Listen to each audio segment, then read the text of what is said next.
Bismillahirrahmanirrahim. Assalamualaikum warahmatullahi wabarakatuh. Perkenalkan, nama saya Mela Kurniawati dari kelas 1B non-reguler.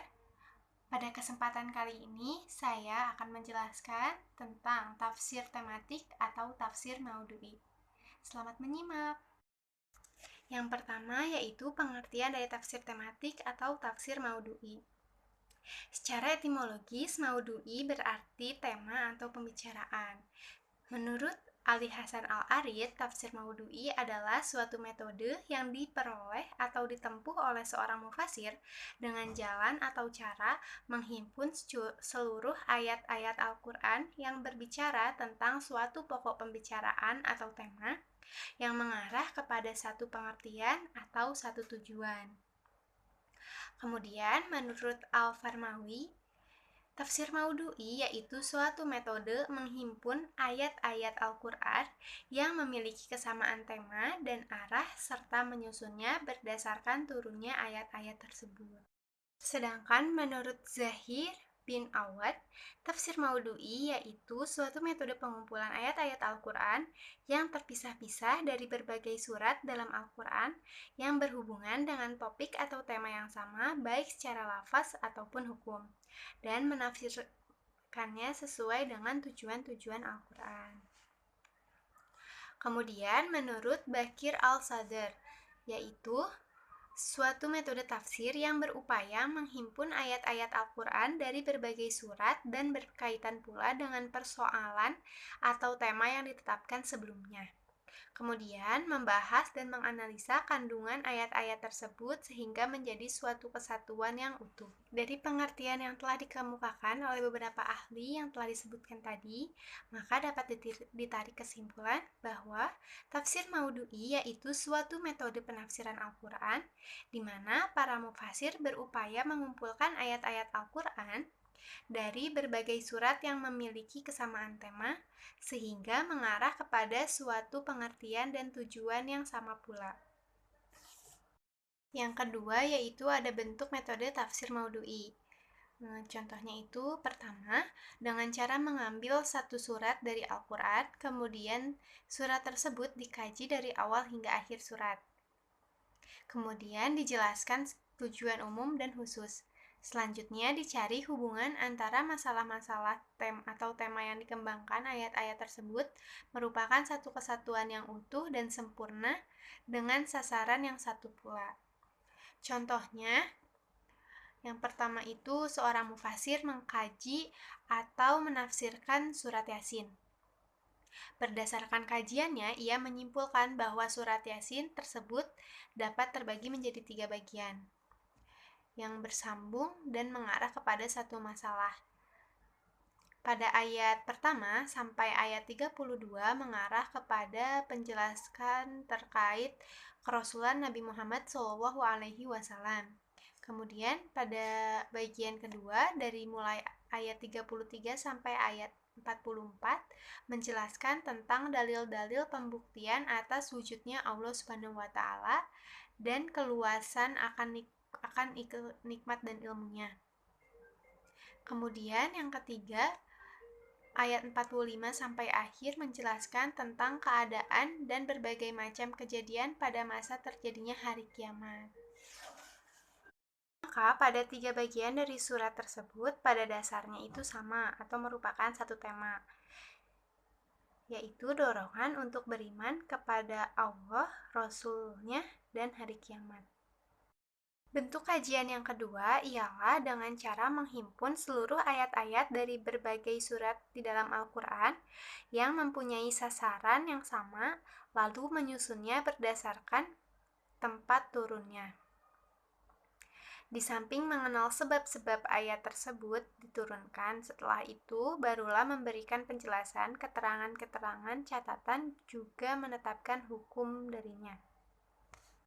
Metode yang kedua inilah yang selalu dipakai dalam pengkajian ilmiah tematik. Jadi, apabila kita mendengar istilah tafsir maudu'i, maka tidak lain yang dimaksud adalah meneliti satu tema di antara tema-tema Al-Quran menurut standar Al-Quran secara utuh. Maka jika kita lihat dari bentuk yang kedua ini, tentunya tafsir Maudhu'i ini memberikan ruang yang luas bagi para peneliti dari berbagai disiplin ilmu, sehingga mereka dapat mengungkapkan apa yang berhubungan dengan bidang mereka dalam Al-Quran secara mendalam. Katakanlah misalnya seorang ahli hukum, maka akan memfokuskan diri pada ayat-ayat yang berkenaan dengan hukum-hukum atau tasyri'. Seorang ahli ekonom akan menggarap ayat-ayat yang berkenaan dengan ekonomi, keuangan, produksi, bagi hasil juga infak. Demikian pula seperti ahli perbintangan, pendidikan, dan berbagai spesialisasi lainnya. Adapun langkah-langkah yang ditempuh dalam menggunakan tafsir Maudhu'i. Yang pertama, tentukan terlebih dahulu masalah atau topik atau tema yang akan dikaji. Untuk menetapkan masalah ini dianjurkan melihat kitab Tafsir Al-Quran Al-Karim karya sekelompok orientalis yang diterjemahkan oleh Muhammad Fuad Al-Baqi. Kemudian, inventarisir atau himpun ayat-ayat yang berkenaan dengan tema atau topik yang telah ditentukan. Setelah itu, rangkai urutan ayat sesuai dengan masa turunnya, baik Makkiyah maupun Madaniyah. Hal ini juga dapat dilihat pada Al-Itqan kayak Al-Suyu dan Al-Burhan karya Al-Zarkashi. Setelah itu, pahami korelasinya atau munasabahnya ayat-ayat dalam masing-masing suratnya. Kedua, susun bahasa di dalam kerangka yang tepat, sistematis, sempurna, dan utuh. Kemudian yang ketiga, lengkapi bahasan dengan hadis, sehingga uraiannya menjadi jelas dan semakin sempurna. Pelajari ayat-ayat tersebut secara sistematis dan menyeluruh dengan cara menghimpun ayat-ayat yang mengandung pengertian yang serupa, menyesuaikan antara pengertian yang umum dan yang khusus, antara mu'alaq dan muqayyad, atau ayat-ayat yang kelihatannya kontradiksi sehingga semua bertemu dalam satu muara, sehingga tidak ada pemaksaan dalam penafsiran. Nah, kemudian adapun langkah-langkah yang ditempuh dalam metode tafsir Maudhu'i yang dikemukakan oleh Ali Hasan Al-Arid. Antara lain yaitu yang pertama, himpun seluruh ayat-ayat Al-Quran yang terdapat pada surat atau seluruh ayat yang berkaitan dengan tema yang akan dikaji. Yang kedua, tentukan urutan ayat-ayat yang dihimpun itu sesuai dengan masa turunnya dan mengemukakan sebab-sebab turunnya jika hal itu dimungkinkan. Yang ketiga, jelaskan munasabah antara ayat-ayat itu pada masing-masing suratnya dan kaitkan antara ayat-ayat tersebut dengan ayat-ayat yang sesudahnya. Keempat, buat sistematika kajian dalam kerangka yang sistematis dan lengkap dengan outline-nya yang mencakup semua segi dari tema kajian tersebut. Kelima, kemukakan hadis-hadis Rasulullah SAW yang berbicara tentang tema kajian serta menerapkan derajat hadis-hadis tersebut untuk lebih meyakinkan kepada orang lain yang mempelajari tema tersebut. Kemudian yang keenam, rujuk kepada kalam atau ungkapan-ungkapan bangsa Arab dan syair-syair mereka dalam menjelaskan lafaz-lafaz yang terdapat pada ayat-ayat yang berbicara tentang tema kajian dalam menjelaskan maknanya. Kemudian yang terakhir, ketujuh, yaitu kajian terhadap ayat-ayatnya yang berbicara tentang tema kajian yang dilakukan secara maudhu'i terhadap segala segi dan kandungannya, baik lafaz am, khos, muqayyad, mu'alaq, syarat, jawab, hukum-hukum fikih, nasah, dan mansuh. Kemudian unsur balago dan ijaz berusaha memadukan ayat-ayat lain yang diduga kontradiktif dengannya atau dengan hadis-hadis Rasulullah SAW yang tidak sejalan dengannya, menolak kesamaan yang sengaja ditaburkan oleh pihak-pihak lawan Islam, juga menyebut berbagai macam qiraah, menerapkan makna ayat-ayat terhadap kehidupan masyarakat, dan tidak menyimpang dari sasaran yang dituju dalam tema kajian. Ada keistimewaan dan keterbatasan dari tafsir Maudhu'i. Yang pertama itu dari keistimewaannya, yaitu metode ini akan jauh dari kesalahan-kesalahan karena ia menghimpun berbagai ayat-ayat yang berkaitan dengan satu topik atau satu pembahasan sehingga ayat yang satu menafsirkan ayat yang lainnya. Kedua, dengan metode Maudu'i, seseorang akan mengkaji lebih jauh, mampu untuk memberikan sesuatu pemikiran dan jawaban yang utuh dan sempurna tentang suatu pokok permasalahan atau tema yang dikajinya. Yang ketiga, kesimpulan-kesimpulan yang dihasilkan mudah untuk dipahami. Hal ini karena ia membawa pembaca kepada petunjuk Al-Quran yang mengemukakan berbagai pembahasan yang terperinci dalam satu disiplin ilmu. Keempat, dengan metode ini juga dapat membuktikan bahwa persoalan-persoalan yang disentuh Al-Quran bukan bersifat teoritis semata-mata atau yang tidak dapat diterapkan dalam kehidupan masyarakat.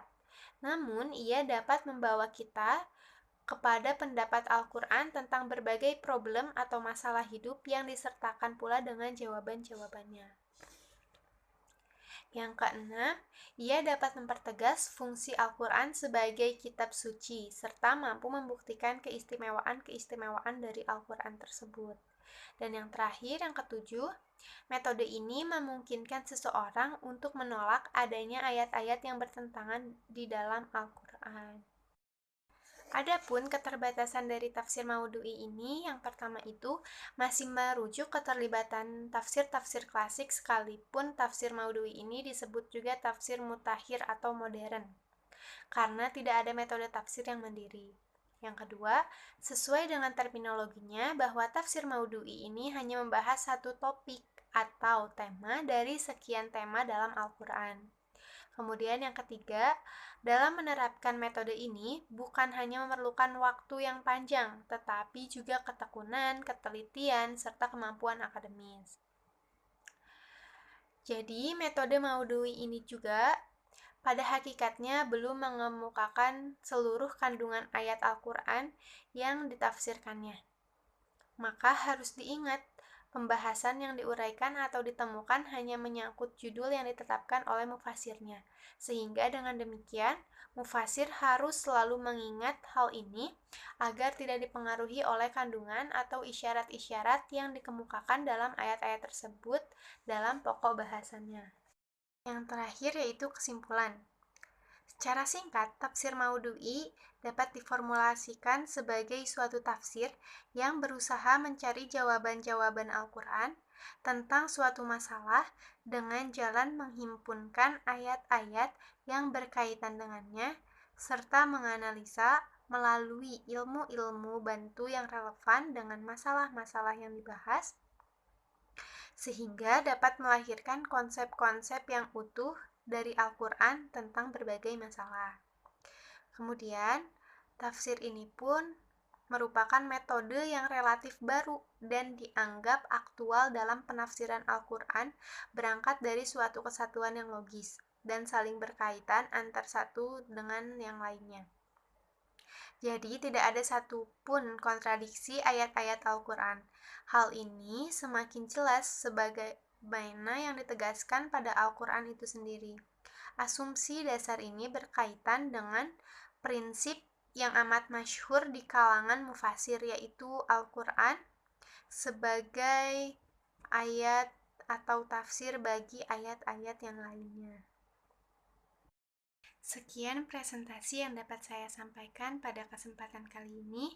Terima kasih atas segala perhatiannya dan mohon dimaafkan atas segala kekurangan dan kesalahan, karena saya pun menyadari masih banyak kesalahan dan ketidaktahuan pada diri saya ini. Sejatinya kesempurnaan hanyalah milik Allah Subhanahu wa Ta'ala, dan kesalahan serta kekurangan datangnya dari diri saya pribadi. Wabillahi taufiq wal hidayah. Wassalamualaikum warahmatullahi wabarakatuh.